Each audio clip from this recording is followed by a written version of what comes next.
네, 오늘 누가 더 의로운가라는 제목으로 한번 말씀을 나눠보도록 하겠습니다. 말씀은 사무엘 하 9장 6절에서 11절 말씀이고요. 한번 같이 읽도록 하겠습니다. 요나단의 아들 무비보셋이 다윗 앞에 와서 얼굴을 땅에 대고 절을 했습니다. 다윗이 말했습니다. 무비보셋아. 무비보셋이 대답했습니다. 저는 왕의 종입니다.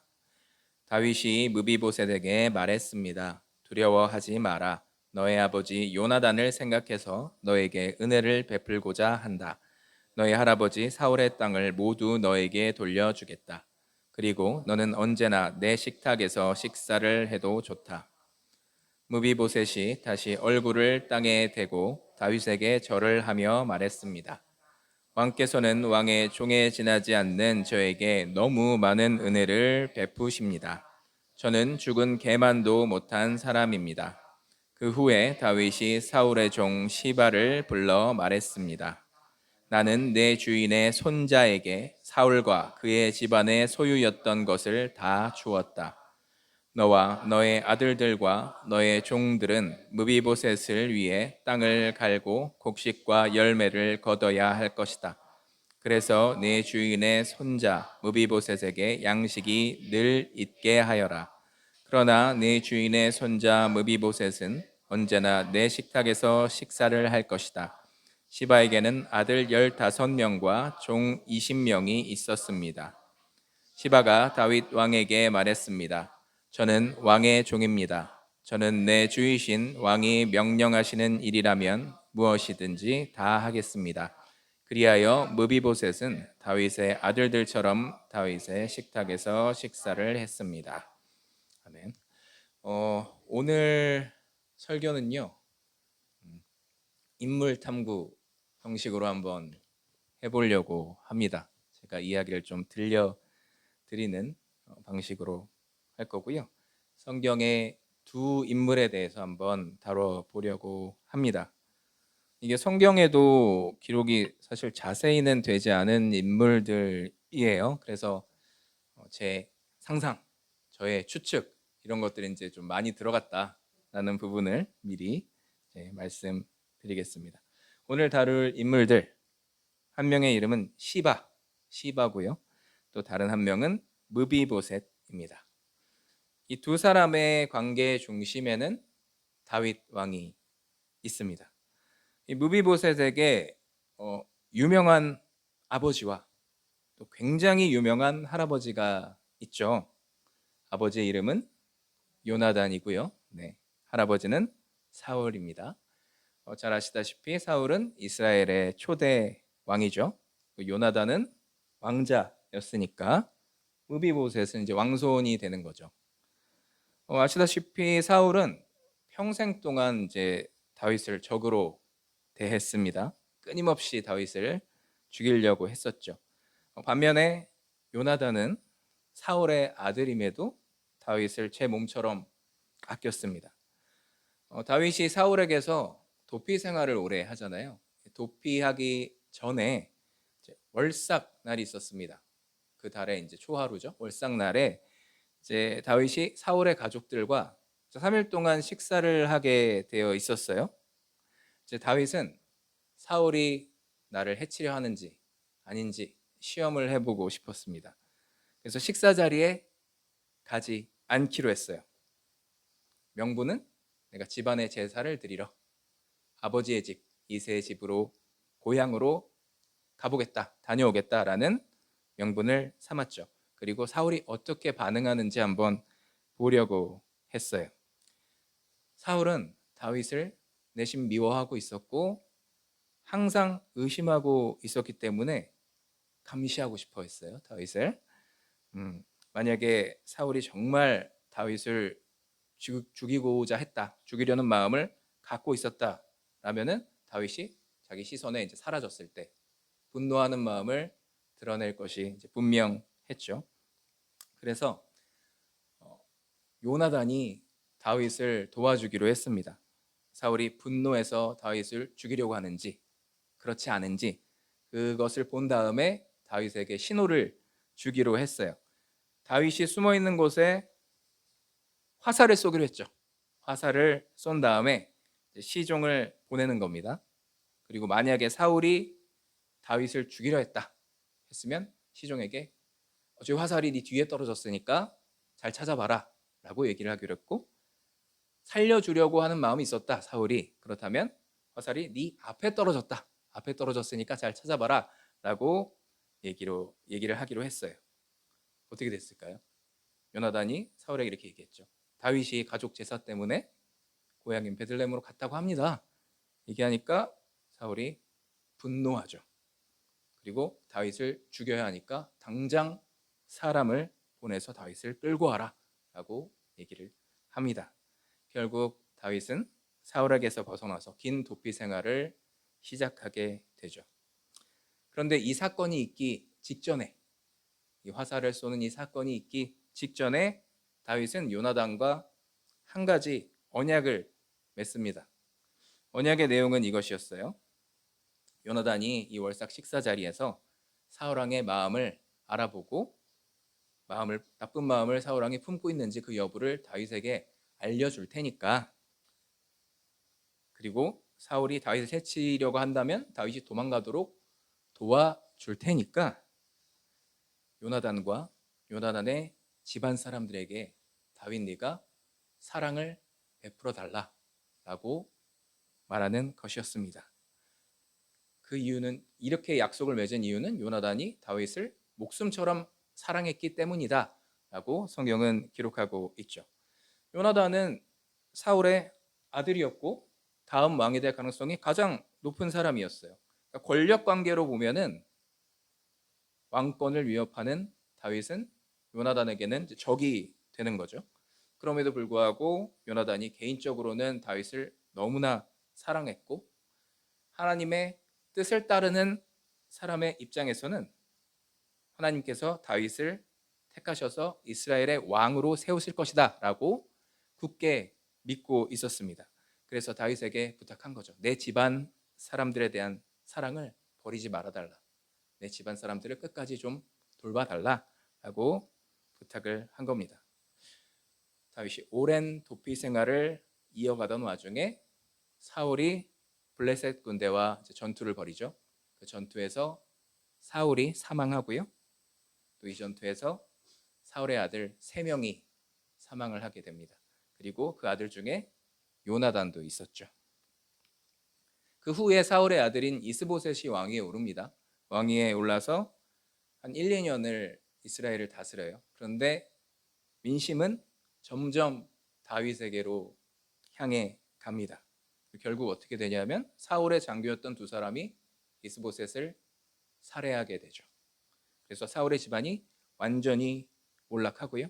다윗은 이스라엘 지파들의 추대를 받아서 헤브론에서 왕위에 오르게 됩니다. 그리고 이스라엘은 다윗이 다스리게 됐죠. 자, 한 왕조가 몰락했어요. 그리고 새로운 왕조가 들어섰습니다.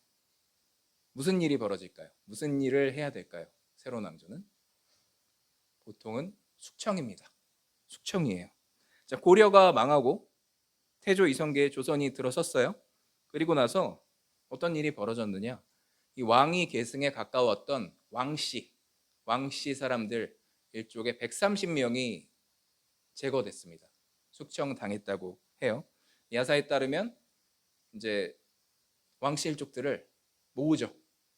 모아서 강화도로 이주하게 해주겠다 한 다음에 배를 띄운 다음에 어떻게 하죠? 배를 가라앉힙니다.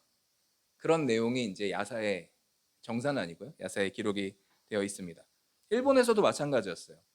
세키가라 전투가 있고 나서 도쿠가와 이에야스가 이제 대권을 잡았죠. 그러고 나서 한 일이 뭐냐? 도요토미 히데요시의 아들 도요토미 히데요리를 따르는 일파와 도요토미 히데요리를 제거하는 거였어요. 그걸 가장 먼저 했습니다. 그런데 다윗이 왕위에 오르고 나서 가장 먼저 한 일은 무엇이냐? 하나님의 교회 언약궤를 모셔오는 거였습니다. 그 다음으로 한 일은 주변의 세력들을 평정합니다. 블레셋과 전투에서 이기고 에돔과 전투에서 이기고 모압과 전투에서 이깁니다. 이렇게 해서 다윗의 지배 구조가 이제 안정을 찾게 돼요. 어느 정도 이제 안정을 찾게 되니까 그 다음에 다윗이 신하들 부릅니다. 종을 부릅니다. 그래서 이렇게 얘기하죠. 사울 집안 사람들 중에 남은 사람이 있느냐? 이렇게 묻죠. 왜 찾으려 했느냐? 숙청을 하기 위해서가 아니라 요나단과의 언약을 지키기 위해서죠. 이때 시바가 처음 등장합니다. 시바는 사울 집안의 종이었어요. 사울 집안의 종이었고 아마 다윗의 종들이 시바가 사울 집안의 종이었다라는 걸 잘 알고 있었던 것 같아요. 그래서 다윗이 사울 집안 사람 중에 남은 사람이 있느냐 물으니까 아마 이 시바가 잘 네, 천천히 하겠습니다. 네, 아마도 이 시바가 그 사실을 잘 알고 있지 않을까라고 다윗의 종들이 생각을 했던 것 같아요. 그래서 시바를 부릅니다. 그러니까 이제 시바에게 묻죠. 다윗이 너 혹시 사울 집안 사람들 중에 남아있는 사람이 있는지 있다면 어디에 있는지 알고 있느냐 하자 시바가 대답하죠. 요나단의 아들이 살아 있습니다. 요나단의 아들이 살아 있고 그 사람이 바로 무비보셋이었던 겁니다. 시바는 무비보셋이 어디에 있었는지 정확하게 알고 있었습니다. 정확하게 알고 있었어요. 그래서 여기 보면 로드발이라는 지역이 있죠. 여기가 갈릴리 호수의 동남쪽에 있는 여기 로드발에서 무비보셋이 머물고 있었어요. 근데 기브아가 이쪽이었거든요. 사울이 다스리던 시절의 수도였던 기브아가 이쪽이었으니까 꽤나 먼 거리를 이동해서 여기서 거주하고 있었던 것 같아요. 전쟁에서 사울과 요나단이 죽임을 당하고 나서 거처를 멀리 옮겼던 거죠. 그리고 사울의 아들이었던 이스보셋이 세력을 일으켰던 곳이 여기입니다. 마하나임이에요. 그러니까 추측키로 사울 일족이 이쪽 기브아에서 동쪽으로 요단강 동쪽으로 이제 이주했을 거다라고 이제 추측을 할 수가 있습니다. 그런데 시바가 말하는 것을 잘 들으면 이 무비보셋이 마길이라는 사람의 집에 머물렀어요. 그런데 이 사람은 므낫세 지파의 사람이었던 걸로 추정이 됩니다. 그런데 무비보셋은 베냐민 지파였죠. 그러니까 같은 지파 사람이 아닌 사람, 같은 집안 사람이 아닌 다른 집안 사람의 도움을 받아야 할 정도로 이 무비보셋의 상황이 그렇게 좋지 않았다라는 것을 우리가 추정할 수 있습니다. 그리고 여기서 저희가 또 하나 알 수 있는 게 있어요. 시바가 사울 집안의 종이었잖아요. 그리고 무비보셋이 어디 있었는지 알고 있었단 말이죠. 그런데 시바는 무비보셋의 상황을 알고 있음에도 도우려 하지 않았다라는 점이죠. 아마 시바는 이런 생각을 했을 수도 있습니다. 나는 사울 집안의 종인데 사울 집안이 이제 완전히 망해버렸으니까 나는 자유인으로서 살아갈 수 있지 않을까? 라는 생각을 했을 수도 있습니다. 자, 이제 시바를 통해서 무비보셋의 소식을 알게 된 다윗이 무비보셋을 불러와라. 내 앞으로 불러와라 라고 이제 명령을 내립니다. 무비보셋이 다윗 앞에 나타났는데 모습을 보니까 두 다리를 모두 절고 있었습니다. 걸을 수가 없는 상황이었어요. 성경엔 어떻게 기록이 되어 있냐면 무비보셋이 굉장히 어릴 때 유모가 있었는데 아마 완전 아기 시절이었던 것 같아요. 유모가 있었는데 그때 블레셋과의 전쟁에서 사울과 요나단이 죽임을 당했다라는 소식이 들려온 거예요. 그러자 유모가 급히 도망치다가 급히 피난하다가 무비보셋을 떨어뜨렸다라고 기록이 되어 있습니다. 무비보셋을 떨어뜨리면서 두 다리를 다쳤고 그 이후에 무비보셋이 두 다리를 다 절게 됐다라고 기록이 되어 있죠. 자, 무비보셋은 원래 왕세자의 아들이었어요. 대권을 이을 가능성이 가장 높은 왕자의 아들이었는데 집안은 망해버렸고 나는 두 다리를 저는 장애인이 됐어요. 그런데 갑자기 새로운 왕이 나를 불러오라고 합니다. 아마도 이제 나는 죽었구나, 드디어 내가 숙청을 당하는구나 라고 생각을 했을 것 같아요. 그래서 다윗 왕을 보자마자 무비보셋이 바닥에 납작 엎드리죠. 납작 엎드리고 저는 왕의 종입니다 라고 얘기를 합니다. 그러자 다윗 왕이 이렇게 얘기를 합니다. 무비보셋아, 두려워하지 말아라. 내가 너의 아버지 요나단을 생각해서 너에게 은혜를 베풀려고 한다. 사울의 땅, 재산, 모든 것들을 너에게 돌려주겠다. 그리고 이제부터 너는 내 식탁에서 나와 같이 식사를 하게 될 것이다 라고 얘기를 합니다. 식사를 같이 한다는 것은 식구로 여기겠다라는 얘기죠. 넌 내 식구야 라고 얘기하는 겁니다. 무비보셋이 이제 나는 죽겠구나 라고 생각하고 왔는데 갑자기 왕의 식구가 돼버린 거예요. 그런데 이 소식이, 이 변화가 달갑지 않은 사람이 있죠. 시바죠, 시바.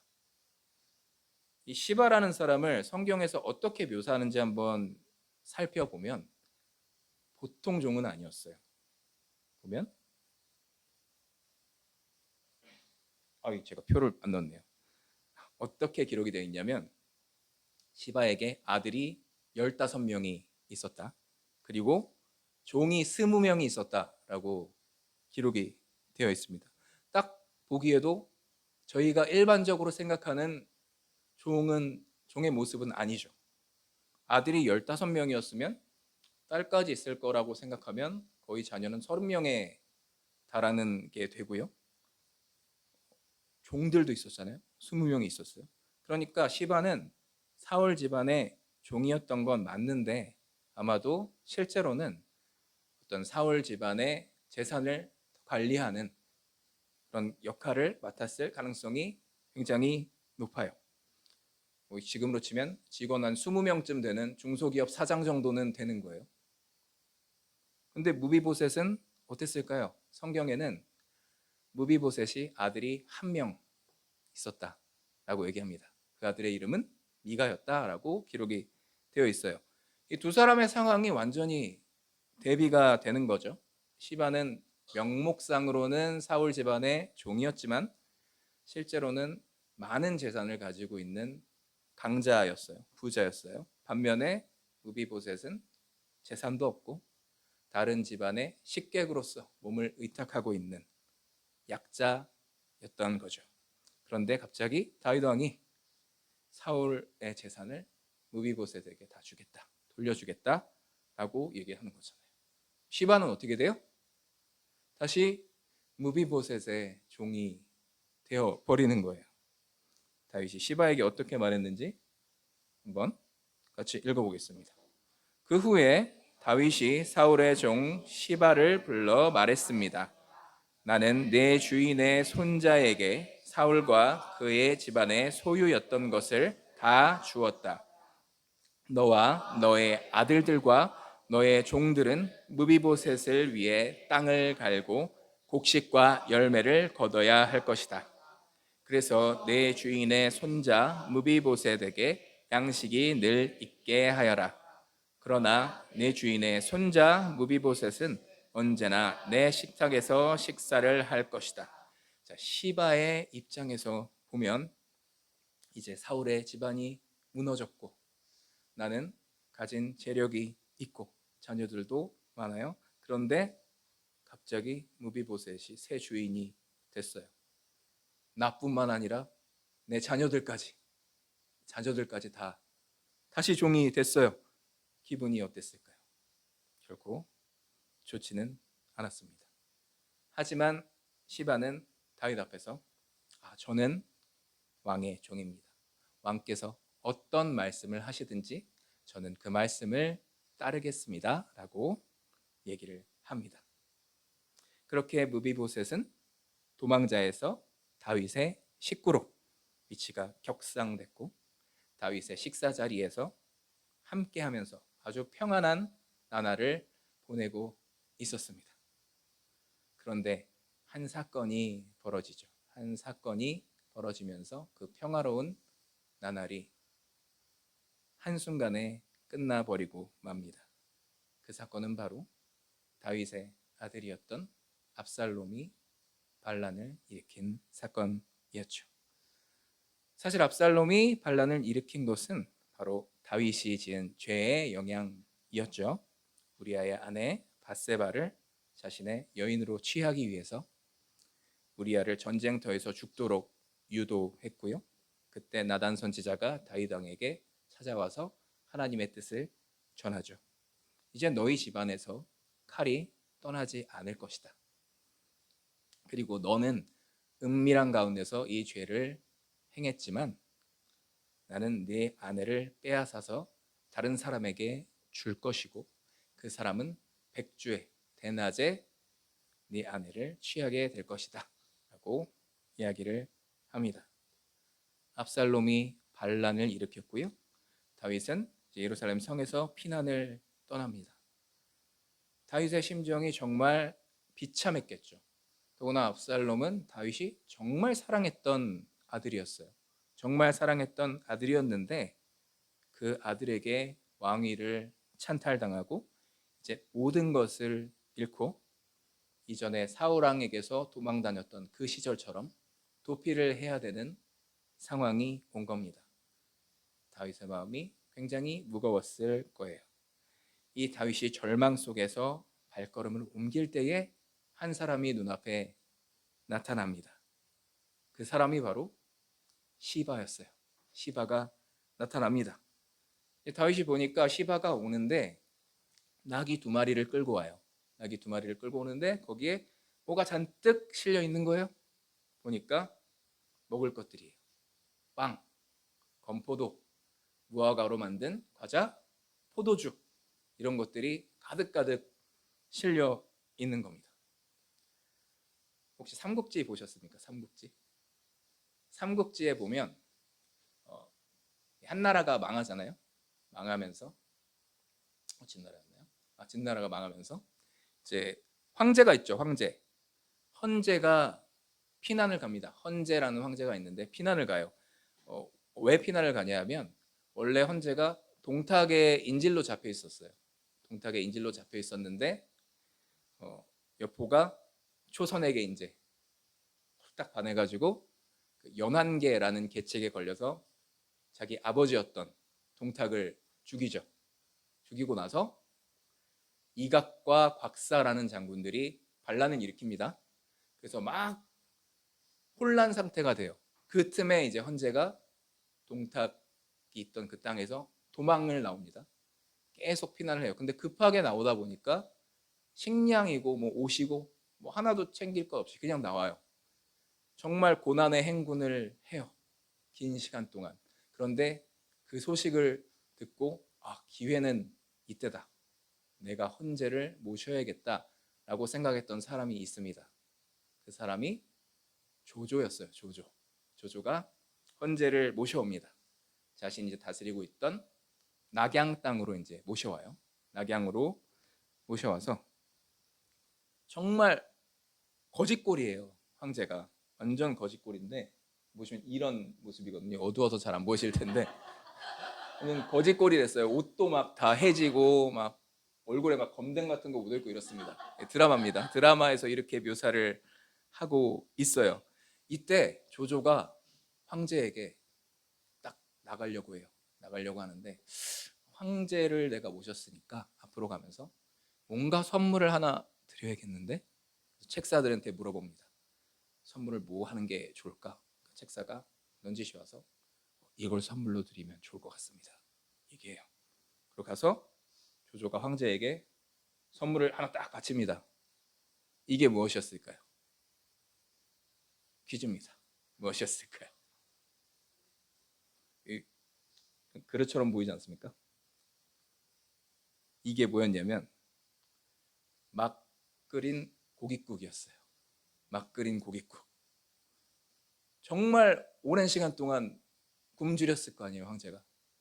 먹을 것도 먹지 못하고 정말 가진 고생을 하면서 이곳에 왔는데 고깃국 한 그릇을 딱 바치고 나니까 황제가 이제 허겁지겁 먹습니다. 그리고 이 한 그릇의 고깃국을 통해서 조조는 황제의 마음을 완전히 얻게 되는 거죠. 자, 다윗이 너무나도 비참한 모습으로 도망치고 있었어요. 그런데 시바가 이만큼 이제 음식을 싣고 나타난 거죠. 다윗 입장에서는 마치 헌재가 조조를 봤던 것처럼 이 시바를 그렇게 느꼈을 거예요.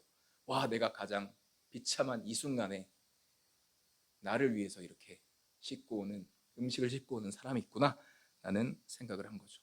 거기다가 이 시바는 목숨을 건 거예요. 사실 정권이 바뀌었잖아요. 정권이 바뀌었는데 도망치는 이전의 왕을 위해서 이렇게 식량을 가져간다? 이건 정말 목숨을 건 거죠. 이 압살롬이 이 소식을 만약에 들었다면 시바 어떻게 될지 모르죠. 죽을지도 몰라요. 자신의 모든 것을 포기하는 행동인 거죠. 그러니까 다윗이 정말 크게 감동을 받은 거예요.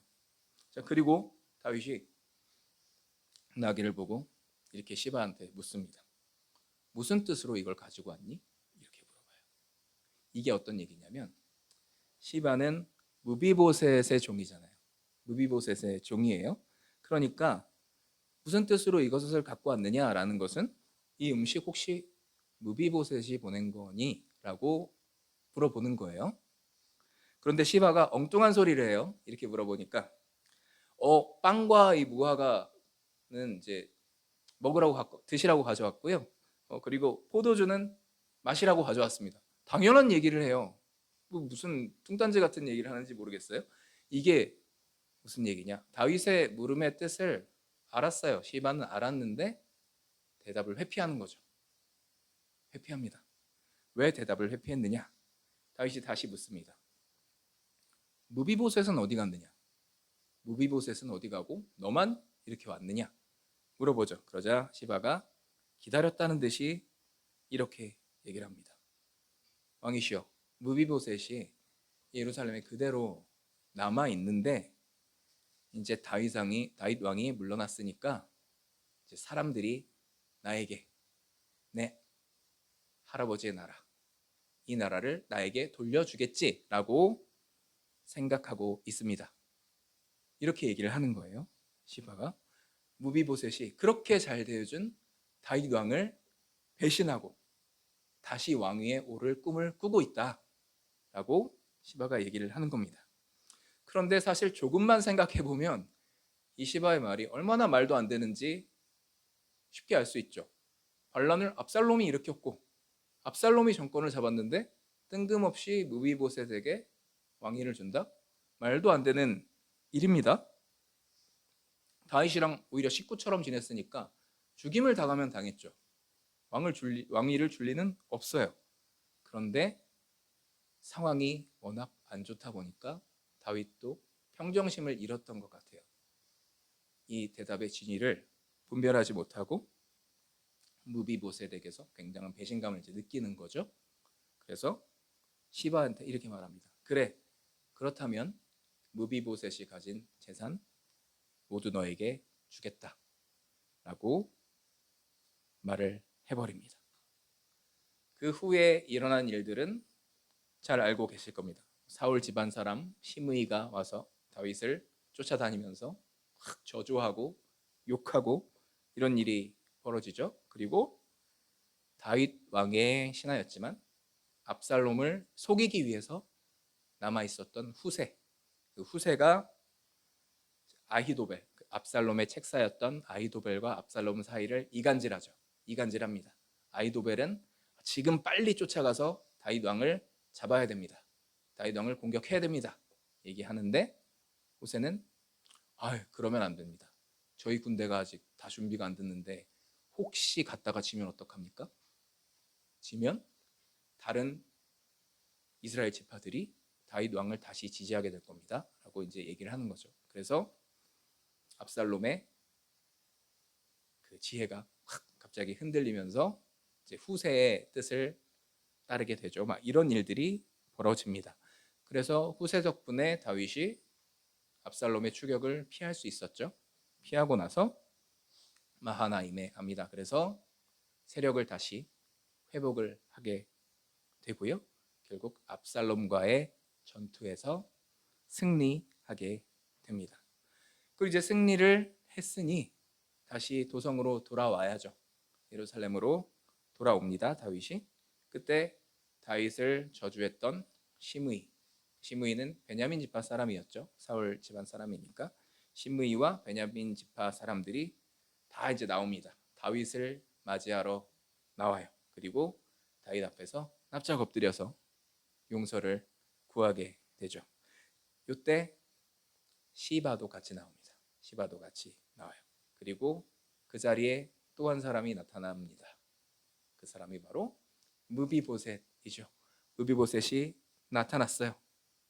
다윗 왕은 저 무비보셋이 나를 배신했다라고 생각하고 있었죠. 무비보셋에게 묻습니다. 무비보셋, 너는 왜 나와 함께 가지 않았느냐? 이렇게 묻죠. 그러자 무비보셋이 이렇게 대답하는 겁니다. 왕이시여, 저의 종인 시바가 저를 속였습니다.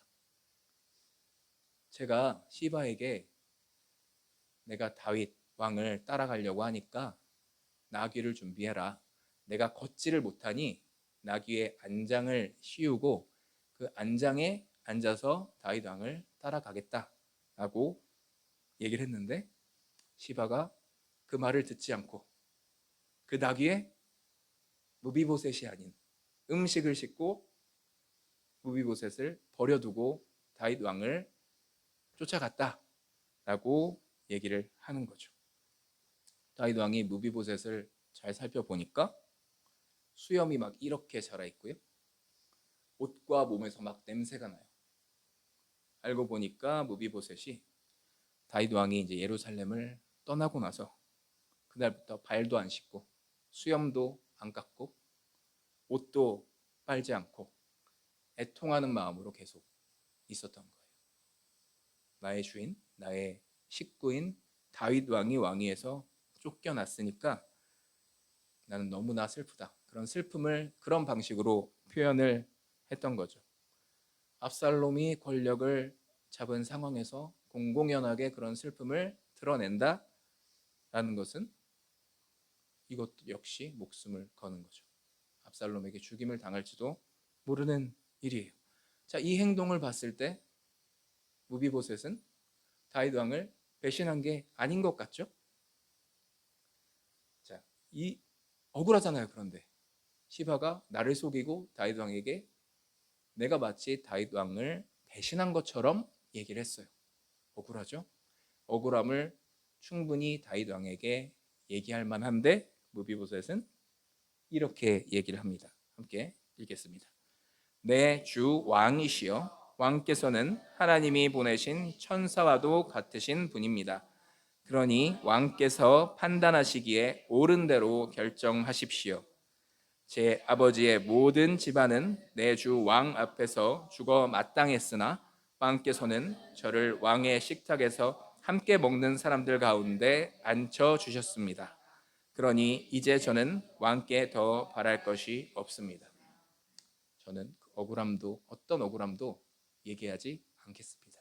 저는 이미 죽을 사람인데 왕께서 이렇게 은혜를 베풀어 주셨으니 왕께서 원하시는 대로 해주십시오. 얘기를 해요. 고민에 빠집니다. 다윗이 고민에 빠져요. 자, 첫 번째는 시바의 말과 무비보셋의 말 중에서 뭐가 진실인지 쉽게 판단할 수 없었고, 두 번째는 시바의 행동, 무비보셋의 행동 모두 다윗 자신과의 관계적 측면으로 봤을 때는 둘 다 의로운 행동이었기 때문이죠. 시바도 목숨을 걸었어요. 다윗을 위해서. 무비보셋도 목숨을 걸었어요. 자, 추리를 해보면 이렇습니다. 왜 이런 행동을 시바가 했는지. 자, 시바는 무비보셋의 거동이 편하지 않았던 것을 알고 있었죠. 그리고 또 한편으로 시바는 하나님께서 택하신 이스라엘의 왕은 다윗이다 거다라는 것을 굳게 믿고 있었어요. 그래서 이번 기회에 다윗 왕의 마음에 들자. 다윗 왕의 마음에 들어서 종으로 살아가던 생활에서 벗어나서 자유롭게 나의 능력을 펼치면서 살아가자, 이런 생각을 했던 것 같습니다. 그래서 다윗 왕에게 무비보셋을 모함하고자 하는 계획을 세운 거죠. 비참한 상황에 빠져있던 다윗 왕에게 음식을 제공해서 신임을 얻고 호의를 얻고 다윗 왕의 마음을 사로잡죠. 그래서 무비보셋의 재산을 자신의 것으로 만드는데 성공한 겁니다. 이 시바의 행동은 정치적이었고 진실되지 않았지만 다윗과의 관계 측면에선 충실한 것이었죠.